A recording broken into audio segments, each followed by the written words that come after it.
I'm the Disc Golf Guy, and this is my video blog.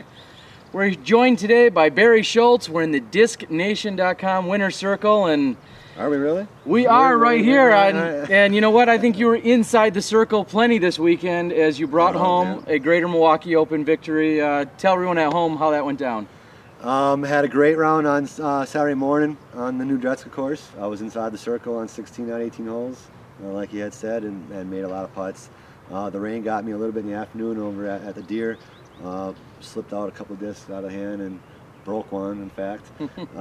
But Kale and I fought pretty hard today with a nice crowd following. This is great playing with. We probably had 100 people out there on the normal Dretzka course, and it was great. We battled back and forth. I don't know if you ever took a lead on me or anything, but it was a great battle. Well, this is kind of a home away from home. You've traveled actually and lived in a few different parts of Wisconsin. Yep. You actually used to live just a matter of seconds away from here at Dretzka. But you didn't get to play here as often as you'd like. You've been busy. No, sure have. I've been traveling a lot. The body is taking a beating as I get older, traveling a lot. Anybody that travels for a living knows that it's not always as fun as it may seem. So I cut back my schedule the last couple of years and paid the price. You know, I didn't quite get to play all these fun Wisconsin events. So you're here in Wisconsin, it's in the A tier this weekend. What do you got planned the rest of the year? I've played 8 or 9 weekends in a row, and I plan on playing a bunch more. I'll probably take 1 or 2 weekends off before Worlds, but I tell you, Terry, it's been a couple of years since I've been playing every weekend, and it's rough on the body and on the mind a little bit, but I tell you, the game comes back in a heartbeat. The consistency level is there, and I'm really enjoying being on the golf course more than I have the last couple of years, so we'll see. I think that that sounds scary to some of the other guys out there that may have gotten a little edge on you the last couple of years. Now, some people know you're of that age, that magical age of Masters, and you only have competed really at the Tim Selinsky Masters. That's kind of a tribute to him. 2 for 2.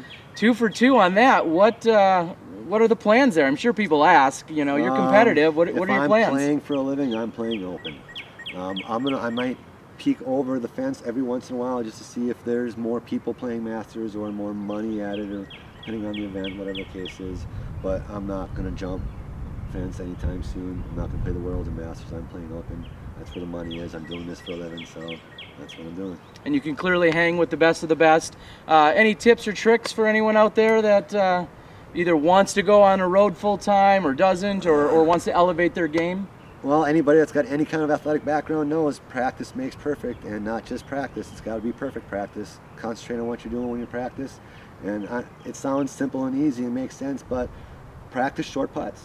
Practice those putts you're supposed to make, those 15, 20, 25 footers. That's where I spend 80% of my practice putting, is those short inside the circle putts that you're supposed to make. Well, granted, you're that close to the basket more often than others, so that's an advantage to you. One quick thing we're going to segue over to this weekend from this event that we saw is more of a rules thing, and I want to clarify for some people. Sure. If you're ever about to tee off, or you're scheduled to tee off, and you're not there, as soon as you miss your time to throw, do you get to continue playing the hole if you show up late, or how does that work? Do you know? Well, when we are playing in a PDGA event and we're playing by the rules, which we should be every single weekend out there, when you're second on the box, third on the box, and your time comes and your 30 seconds go and the next person has teed off, your time is done on that hole. You cannot catch up, so to speak. A hole, 2 holes, 3 holes. Some tournament directors have made some calls in the past, let guys catch up, and that is the total wrong call. We are the Professional Disc Golf Association. We have to show not only ourselves, but the outside entities that we are a professional organization. Let's call the rules, play by the rules. I agree, and we had that happen a couple times this weekend. Unfortunately, it was someone's turn to tee. They weren't there. They caught up 10 seconds or 30 seconds or before their group had putted out and said, well, you haven't finished the hole.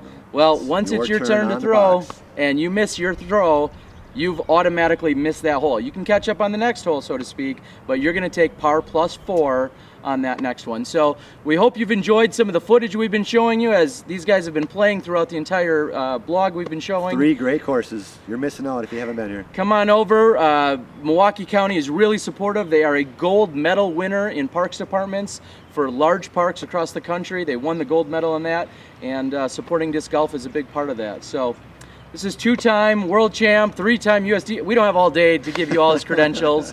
We wish Barry the best of luck the rest of this year and in his future move and wherever else he goes. And Let's bring home another world championship title. We'll try. All right, I'm the disc golf guy, and I'm going out to play some golf in Milwaukee County.